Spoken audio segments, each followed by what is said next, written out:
design. Quelle approche adopter pour structurer et mener le projet automatique responsable et donc un peu une thématique assez large avec du low-tech, économie de la fonctionnalité, etc. Donc on va essayer comme ça, pendant la table ronde, de faire des ponts entre les différentes problématiques, les problèmes rencontrés aussi. Voilà. Donc, je vais vous laisser vous présenter en une phrase ou deux, rapidement. Zita Fleuret, je travaille pour une agence d'architecture qui s'appelle Méandre ETC et on fait surtout des écoles frugales. Des écoles frugales avec le moins de technologie automatisée possible. Un peu plus fort peut-être. Ouais. Ah, répétez plus fort. Oui. Zita Fleuret, je travaille chez Méandre ETC, une agence d'architecture à Montreuil et on fait beaucoup d'écoles frugales, donc avec des technologies simples d'usage, non automatisées. Enfin, on essaye le plus possible. Donc Thomas Busuttil, moi je suis économiste de formation, ça fait une vingtaine d'années que je travaille sur les questions de développement durable. Ça fait une dizaine d'années que j'ai fondé Imaginal, qui est un cabinet de conseil en innovation durable. On va avoir l'occasion de revenir. Raphaël Doyen, je suis un des fondateurs de The 50, qui est une agence qui accompagne les entreprises qui veulent décarboner leur modèle d'affaires. Hugo Bachelier, moi je travaille pour une association qui va bientôt tourner SKIC, qui s'appelle le CIBIOS, c'est le réseau de compétences en biométrisme en France. J'ai deux casquettes, j'accompagne la pédagogie, le déploiement de la pédagogie sur la reconnexion vivant du biométrisme sur le territoire français, et j'accompagne les régions à se saisir de la thématique et à structurer leur écosystème d'acteurs localement. Bonjour, je m'appelle Dorothée Brouaz. Je suis biologiste de formation. J'avais fondé une association qui s'appelait Vivagora, qui faisait du débat public pendant une dizaine d'années. J'ai été précédemment journaliste. J'ai beaucoup traité des enjeux sociaux des technologies et nous avons fondé avec quelques amis Tech for Life il y a maintenant 2 ans, qui s'emploie à rendre les démarches, les activités de production, de consommation et d'échange compatibles avec le vivant. J'ai publié un livre il y a 2 ans, L'urgence du vivant vers une nouvelle économie. Tech for Life agit en fabriquant, en réunissant des communautés apprenantes pour faire résonner les milieux différents de l'entreprise, du monde académique, des associations et des pouvoirs publics, pour accélérer les mutations et trouver des alignements, et notamment sur le sujet de la comptabilité multicapitaux. Du coup, est-ce que vous pourriez expliciter chacun un peu plus la spécificité de votre démarche et donner un exemple concret, on va dire, qu'on a pu aborder? Nous, c'est très simple. Voilà, on essaie de faire des bâtiments qui nécessitent le moins d'apport énergétique externe possible, qui fonctionnent, qui s'adaptent au contexte climatique, social, même culturel, parce que parfois quand on s'implante dans un contexte en dehors de la France, on va essayer de s'adapter à comment les ouvriers travaillent dans tel ou tel contexte, quelles sont les méthodes qu'ils appliquent, etc., pour travailler tel ou tel matériau. Et on fait beaucoup on essaye d'utiliser le plus possible de matériaux biosourcés et géosourcés. On a une école en ce moment dont on va débuter la construction à Montfermeil, en terre crue et paille et bois. Et là, il y a un peu d'automatisation dedans, mais il y a aussi pas mal de techniques simples. Voilà. Donc on essaye de faire ça le plus possible à l'agence. Est-ce que tu peux définir un peu le low-tech, le frugal, les différences, le biosourcé, le géosourcé, etc. Je ne sais pas si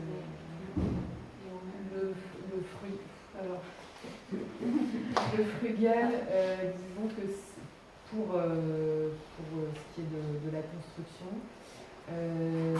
c'est de se tourner vers ce qui est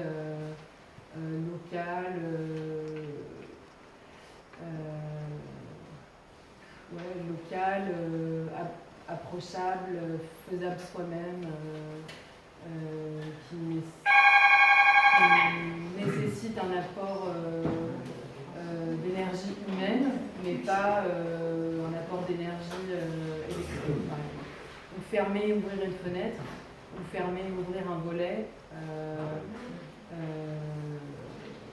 Voilà.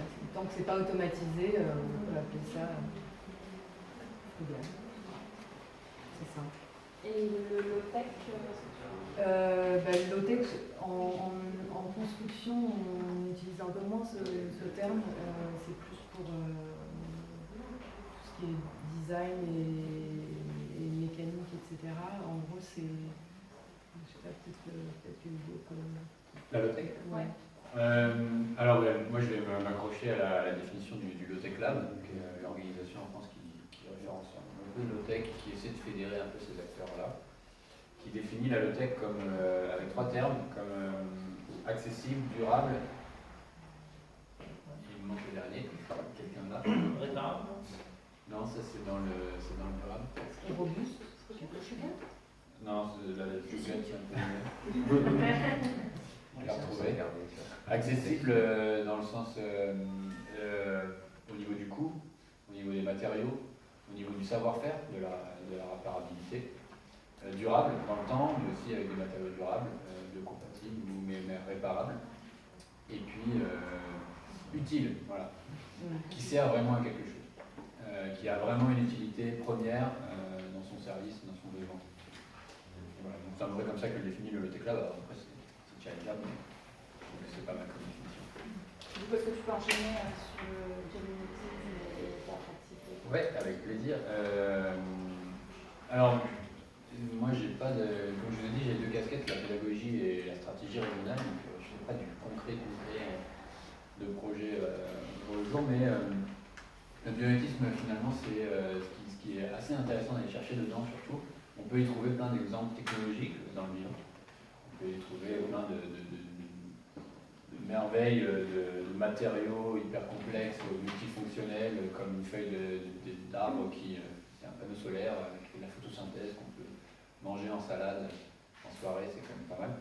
Donc c'est très performant le vivant au niveau de cette technologie, mais surtout ce qu'on essaie d'observer dans le vivant, c'est les grands principes. Le vivant semble avoir des principes d'organisation, des principes du vivant, Le vivant, par exemple, fait sa chimie à température et pression ambiante. Il n'utilise que les atomes les plus abondants, carbone, hydrogène, oxygène. Avec ça, vous avez toute la biodiversité qui existe sur la planète quasiment. Alors que nous, par exemple, pour faire du verre, on est obligé de chauffer à plus de 1400 degrés, alors qu'on observe qu'il y a certaines espèces vivantes qui arrivent à produire de la silice à température et pression ambiante. Le vivant s'auto-organise, le vivant rend des services écosystémiques, il traite l'air, il traite l'eau, il enrichit la biodiversité. Donc évidemment, pour nous, un air traité est oxygéné, pour les plantes, un air traité est carboné. Donc on traite l'air aussi, de notre manière, on rend des services écosystémiques aussi.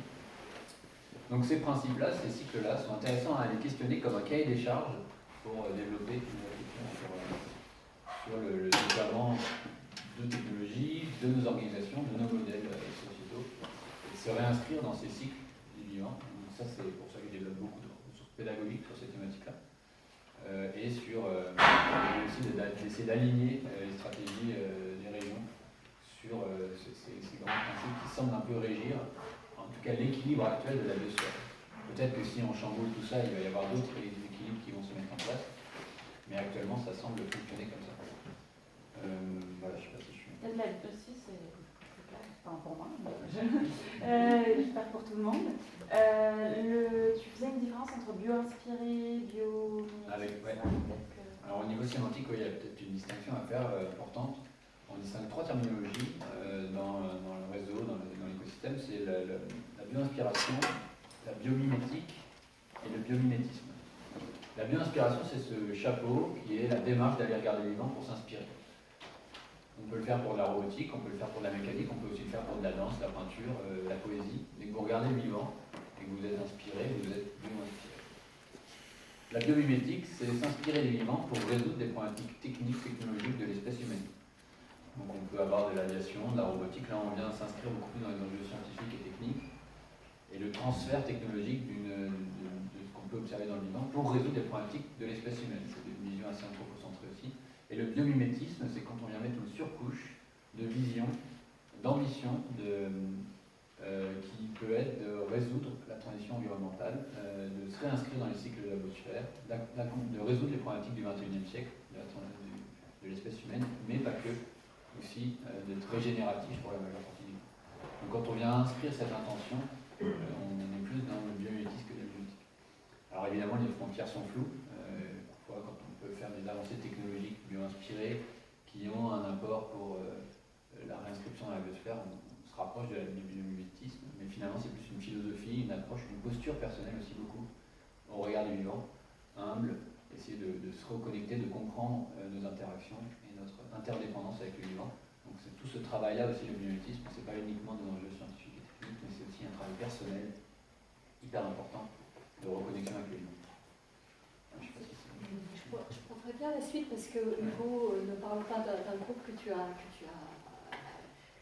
dynamisé, qui est le groupe de travail sur les nouveaux modèles économiques. Parce que en fait, sur ce que tu dis sur l'utilité, ce que tu dis sur la cohérence, ça me semble très important de voir qu'à partir du vivant, il y a une espèce de plaisir, de désir d'être en phase, d'être à la fois au niveau synchronisé et puis en harmonie, il y a une certaine beauté. Et nous, dans ce que nous faisons, je n'ai pas évoqué ça, mais on fait aussi de l'événementiel pour donner envie. Et on a été extrêmement étonnés, il y a juste un an, quand on a organisé avec Tech for Life et puis d'autres acteurs, le tribunal pour les générations futures sur la comptabilité, donc comment sauver le vivant en comptant autrement, puisque en fait la comptabilité aujourd'hui elle ne regarde que l'argent. Et donc elle est aveugle, c'est pas moi qui le dis, hein, c'est le rapport Nota-Sénar, c'est Corinne Lepage, etc. Et donc ce tribunal qui a donné beaucoup d'émotions, qui a aussi essayé de raconter ce que c'est que de penser les choses un peu autrement, et qui a fait envie à beaucoup de gens, ben effectivement ça a marché, parce qu'on a vu les gens de Bouygues, enfin en tout cas les directeurs restent se bouger, fascinés par la perspective, SNCF Réseau, AG2R Mondial, enfin je veux dire, ils étaient au moins 15-20, qui après ont dit bah, on veut faire quelque chose. Donc on a fait cette alliance Compta Régénération 2020, qui est vraiment notre investissement important aujourd'hui pour dynamiser ce milieu-là, pour donner envie de changer. On voit plein d'articles dans la presse, on voit qu'il y a un écosystème de gens qui pensent ce sujet-là avec la chaire comptabilité écologique à AgroParisTech, avec Dauphine, etc. Donc, ce qui est vraiment très important, et je remercie vraiment Jérémy pour cette initiative, c'est qu'on a cette espèce de plaisir de voir qu'on n'est pas seul, qu'on bouge de manière cohérente et que ça commence à faire un paysage qui est vraiment autre. Ça me semble vraiment important de le souligner. Vous avez des... Je vais rebondir dessus sur l'aspect culturel parce que c'est un point qui pour nous est hyper important. Donc dans la manière de travailler très rapidement, nous on a une approche, on essaie d'accompagner les entreprises dans leur changement. L'idée qu'on avait au début, on a tous des passés dans l'entreprise ou de consultants, et puis on se rendait compte qu'on attaquait une partie du problème et puis on n'arrivait pas à avoir la totalité. Un des points qui a été le plus important et une prise de conscience, c'était de se dire il faut qu'on travaille d'abord avec eux sur une compréhension systémique de là où se situe le problème et de ne pas attaquer à tout va parce que sinon en fait y a un effet de je sais pas comment on pourrait dire, ils sont tétanisés face au problème et puis il n'y a pas d'action. Donc c'était d'abord de leur dire on va comprendre avec vous, on va vous aider à comprendre où sont les sujets, on va vous donner des clés de compréhension. C'est pour ça que moi je travaille sur le carbone, qui est une manière aussi de les ramener sur quelque chose qui est si on ne peut pas mesurer précisément, en tout cas on peut le quantifier, on a des moyens de savoir à peu près ce qu'on fait et puis d'avoir une idée concrète de l'impact qu'on a. Donc on travaille sur une vision systémique, on essaie d'identifier les points sur lesquels il va y avoir une transformation, et ces points peuvent être des points de levier qui peuvent être pratiques, opérationnels, mais aussi culturels. Et une fois qu'on arrive à avoir ce point de levier sur lequel on va travailler, je vais peut-être donner un exemple de point de levier concrètement, mais une entreprise qui va dire moi je veux faire moins de carbone à travers mon digital. Alors, je vais décarboner le digital, je fais beaucoup de digital, je vais décarboner le digital. C'est d'abord de faire comprendre dans les usages quotidiens c'est quoi la différence d'émission carbone entre envoyer un mail, un gros mail, un WhatsApp, un SMS, et puis quel est l'usage et qu'est-ce qu'on a envie d'en faire et à quoi ça sert et quels sont les différents... Et c'est des choses toutes bêtes, mais en fait, progressivement, du coup, il y a un changement d'état d'esprit qui se crée en disant ok, en fait, sur des petites choses, mais aussi sur des trucs plus importants, je suis capable de changer. Et ensuite, d'aller dans des trucs très concrets. Ce qu'on veut, c'est arriver par le design à répondre à des problématiques en le faisant de manière moins carbonée, ou décarbonée idéalement, mais le moins carboné possible. On lance une appli, il faut qu'il y ait ceci, cela, il faut qu'il y ait plein de choses, et leur montrer que par le design, en épurant, on arrive à faire une application qui est 100 fois, 200 fois moins importante que celle qu'ils utilisent à l'heure actuelle. Un travail qu'on a fait essentiellement, par exemple, sur les sites, lorsqu'on fait du marketing et qu'on fait un site avec des vidéos, on va à quatre coins de la Terre filmer des gens qui consomment un produit, et que leur site il a regardé 2 secondes, et que en fait, l'impact de ces 2 secondes est énorme par rapport à leur impact de carbone digital, et qu'en plus il a une rétention très faible, et qu'en plus on peut le faire différemment, avec une page très sobre, quelque chose de beaucoup plus, beaucoup plus sobre, et moins émetteur, et tout d'un coup ils se disent ok, en fait je peux faire la même chose en faisant beaucoup moins. Mais le changement il est culturel d'abord. Peut-être pour compléter le tableau, mais ça va faire en écoutant Hugo, c'est un exemple qui va, je pense, aller dans son sens aussi. Nous, on a travaillé en fait avec ce prisme économique à essayer de dessiner, en forçant un peu le trait, 4 modèles pour donner des clés aux entreprises avec lesquelles on travaille pour penser autrement le business. Donc, il y a une première clé circulaire, vous la connaissez toutes, donc c'est là je passe, et vous le fermez. Il y a une clé fonctionnelle, c'est comment je passe d'une vision produit à une vision usage et performance d'usage. Il y a une vision collaborative, je fais l'interface entre un producteur et un consommateur, par exemple, en créant de la confiance. Et puis la vision inclusive, c'est comment j'étends l'accessibilité de mon offre ou de mon marché à des gens qui aujourd'hui ne peuvent pas accéder à ce marché. Voilà, et ça, je pense que typiquement, ça fait partie des clés qu'on peut donner. Donc si je reprends, alors l'exemple que je prends souvent, c'est l'écosystème forestier. Si vous voulez avoir un exemple, je fais le point avec Hugo, un écosystème forestier, c'est 100% circulaire, pas de déchets, c'est 100% fonctionnel, tout a une utilité, c'est 100% collaboratif, après il y a des espèces qui bouffent entre elles, mais il y a aussi des collaborations assez exceptionnelles là aussi, et c'est 100% inclusif. D'accord ? Donc quand je vois des gens comme interface, il n'y en a pas beaucoup, des boîtes comme ça, j'en connais qui pensent leur usine comme une forêt, comme un écosystème forestier, c'est Factory of the Forest, on voit tout de suite le décalage jusqu'où ça peut aller. Et en termes de projet, dans les choses qu'on a pu travailler qui illustrent ça, c'est un travail qu'on a fait avec Bouygues sur un concept de bâtiment hybride à économie positive. C'est-à-dire qu'en fait, si je mets ces 4 modèles-là sur la conception d'un bâtiment, dans le circulaire, je vais recycler, réutiliser, y compris d'un point de vue économique, bien sûr, pour créer de la valeur, mon eau, mon énergie, mes déchets. Sur la partie fonctionnelle, on a travaillé par exemple sur la multifonctionnalité d'un restaurant d'entreprise. C'est juste une aberration, un restaurant d'entreprise. Ça sert 3 heures par jour. D'accord ? Nous, on a travaillé, donc c'est une fonction 3 heures par jour.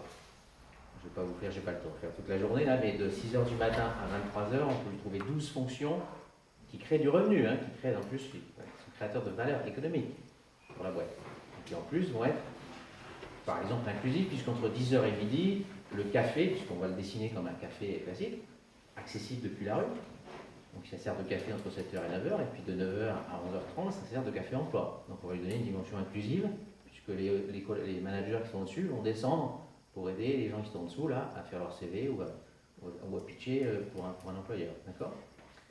Et sur la partie collaborative, alors là c'était plus du tertiaire, mais si je prends et ça marche aussi pour le tertiaire, sur le résidentiel, avoir un système de carpooling, de partage d'un pool de voitures, qui permet à minima d'enlever la deuxième voiture du ménage classique traditionnel français, n'est-ce pas? Et qui permet de gagner 30% de surface de parking, qui sont autant de mètres carrés supplémentaires que vous construisez, rapport de 1 à 10 en termes financiers, hein, à Paris en tout cas. C'est 1 000 € le mètre carré de parking, 10 000 € le mètre carré de logement. D'accord, donc voilà typiquement un exemple de... et quand vous commencez à parler comme ça aux boîtes, vous voyez que ça peut aller très loin, hein, l'écosystème forestier. D'autres boîtes qui pensent comme ça. Vous leur dites, bah voilà, si on pense à un bâtiment, je vous montre concrètement ce que ça veut dire. Vous allez avoir un impact environnemental, sociétal, tout en restant dans une logique économique et financière. Et là, ça marche. Vous êtes un bâtiment.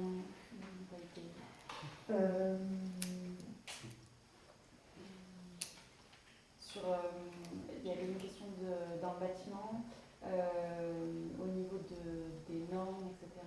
Comment ça se passe, qu'on a abordé tout à l'heure. Oui, nous, quand on essaye de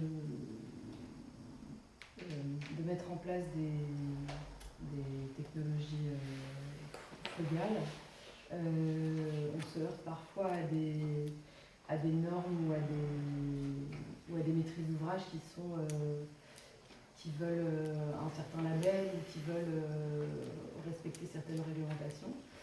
Et il est parfois difficile de les faire changer d'avis parce que respecter une norme ou respecter une manière de faire, en fait, ça les rassure. Par exemple, sur une école, vous avez 30 élèves dans une classe, vous devez ventiler cette classe, vous devez avoir un certain débit d'air. Convaincre une maîtrise d'ouvrage ou une maîtrise d'usage, donc les profs, etc., que ouvrir la fenêtre sera suffisant, ça marche pas toujours parce qu'on n'est pas toujours capable de démontrer en fait que ouvrir la fenêtre va avoir cette capacité à changer le volume d'air assez rapidement. Donc voilà, il y a certains blocages qui tiennent à des normes ou à des cultures, ou parfois c'est un mélange des deux. En fait, la norme crée une certaine culture, ou la réglementation crée une certaine culture.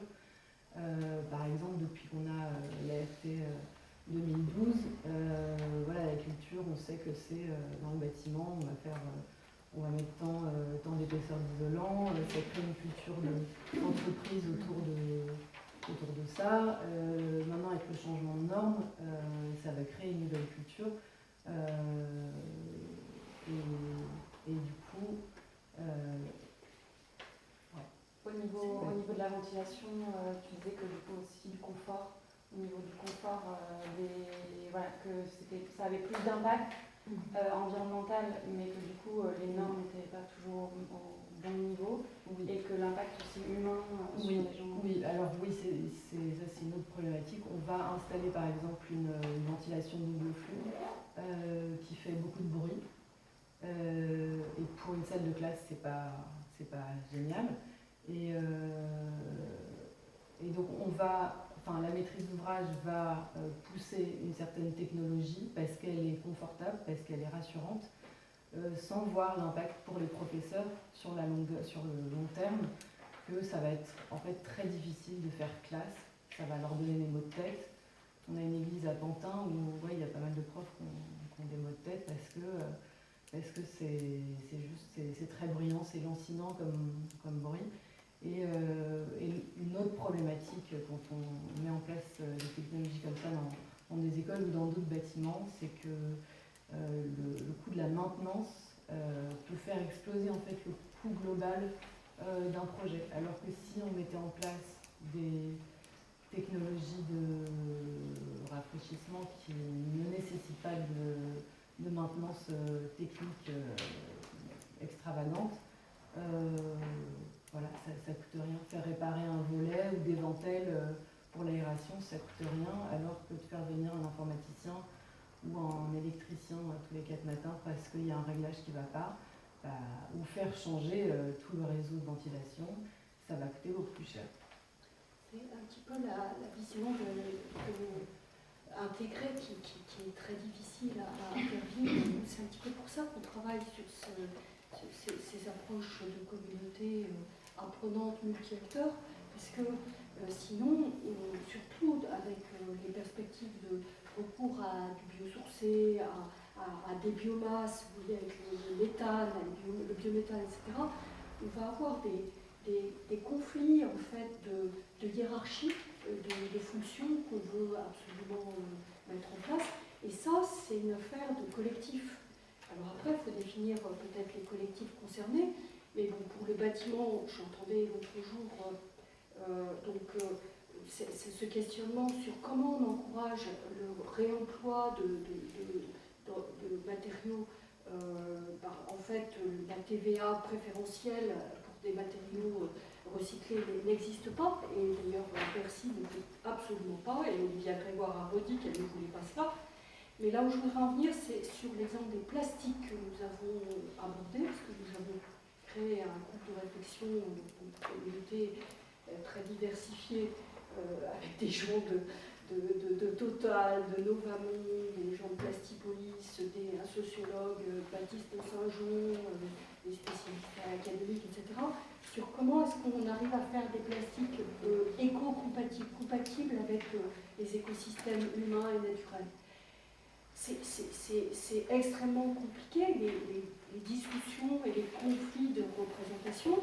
Simplement, on se rend compte que, par exemple, encore une fois, pour rester dans la législation, l'usage unique qui est banni, en fait, c'est pas si sûr que ce soit encore vraiment la bonne idée, parce que vous voyez, on a tous des masques avec un plastique, etc. Et qu'il y a des usages. Bon, et donc, il vaut mieux plutôt réfléchir aux usages qui s'imposent malgré tout pour les faire au mieux. Et donc là, on se rend compte que progressivement, nous qui étions partis sur l'avantage pour des plastiques biosourcés, on s'était dit, voilà, ce serait bien tous ces plastiques qui viennent des biomasses, c'est vraiment intéressant. Non, en fait, c'est pas forcément la bonne idée. Le plus intéressant, c'est plutôt de penser compostable, biocompostable, et compostable, ça ne veut pas dire forcément biosourcé, tout ça, c'est des catégories bien différentes. Et le fait de cheminer ensemble et de s'acculturer les uns par les autres, avec aussi FNE qui faisait partie de ce groupe, pour trouver un peu trajectoire de changement et en pesant un petit peu tous les arguments, pour nous c'est extrêmement important, et on va publier d'ailleurs une trajectoire de changement au mois de novembre avec un événement. Et voilà, c'est essayer en fait aussi mettre les acteurs en mouvement, les aider à se mettre dans l'incitation mutuelle, se challenger.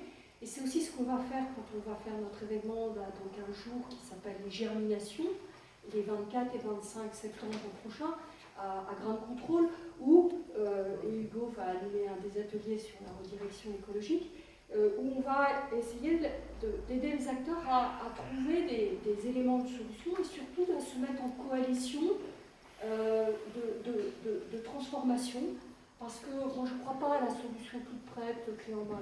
C'est vraiment aller dans les situations précises, en territoire, dans l'entreprise, etc. Ça c'est aussi du plastique. Cet événement de 24-25, c'est aussi autour du plastique.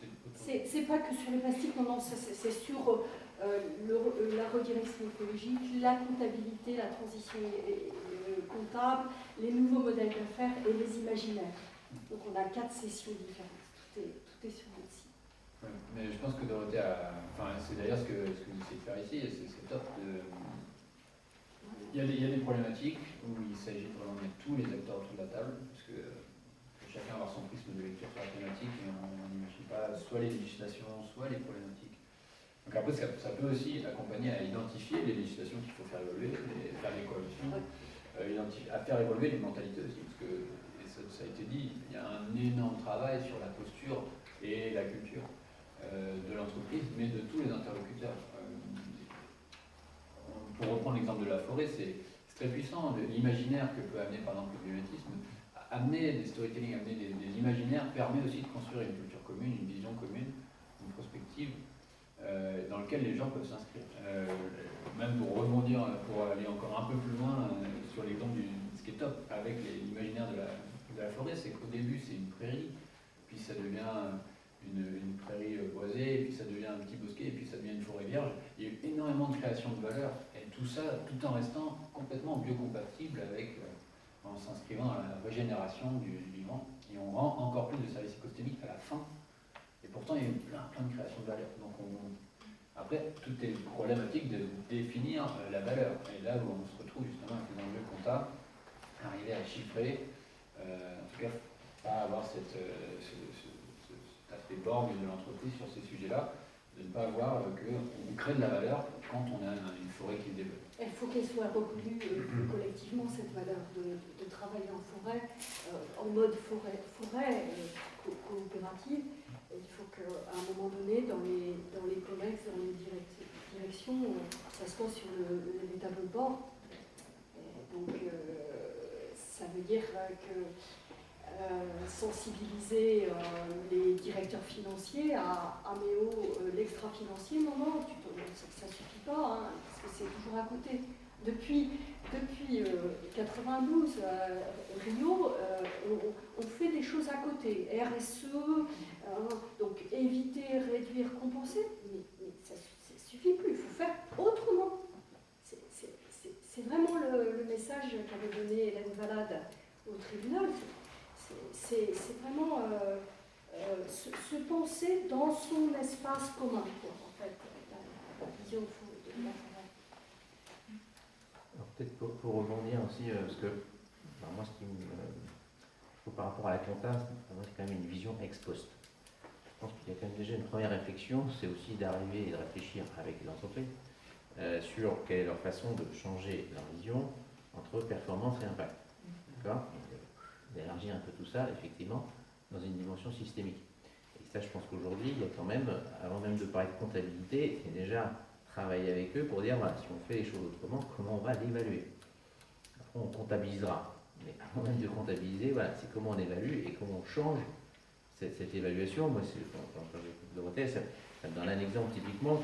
J'ai été directeur développement durable de PPR, donc ma société Kering aujourd'hui, au début des années 2000. Un de mes sujets, gros sujet, c'était de mettre en place une politique d'achat responsable, avec des audits sociaux, machin, parce qu'on était assis sur des marques, il ne fallait pas qu'on montre que les beaux produits de chez Gucci étaient fabriqués par des gamins. Ça aurait fait un peu désordre dans le paysage, d'accord ? Donc, vas-y Coco, donc audits sociaux, machin, donc j'étais monsieur l'empêcheur d'acheter quand même pour les équipes achats, hein, pour pas dire l'emmerdeur de service, d'accord ? Puis bon, comment je peux sortir de ça et effectivement leur montrer le lien entre